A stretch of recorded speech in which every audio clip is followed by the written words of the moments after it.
Yamna thamoi sokpa thaudok amada ngarang Jammu and Kashmir gi Anantnag district ki manung chanba Palhagamda terrorist na attack chathabada lam koiba lakpa Meecham kunge taruk Hatkhre Inglisingani taraga mapanda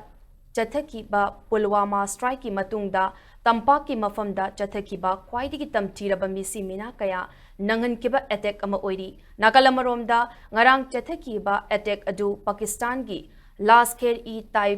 gi makhada leiba the resistant front kauba lalhaulup amana chathabani haina fongdorakli Laipagasi Prime Minister Narendra Modi na ngarangi thaudok adubu akan mamoongda yaningdaba fongdok pagaloinana thaudok aduda chenaba khudingmak lemna tharoi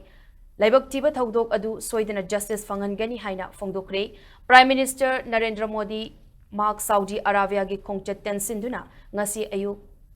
India da hek thunglakibaga National Security Advisor Ajit Doval amadi External Affairs Minister S Jai Shankar ga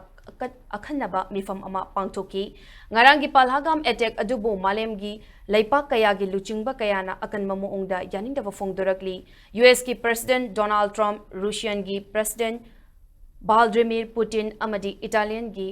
Prime Minister Giorgia Meloni na chingba luchingba kayana ninda tawrakli Palhagam gi attack aduda laikhidraba miyoi kunge taruk adugi manungda Navy officer amasu yauri laikhidraba Navy officer adu Haryana dagi Lieutenant Binay Narwal chahi kunge tarukni maktha sigi taraga tarukta luhongbada ngairibani haina ANI gi report ki matung ina hairi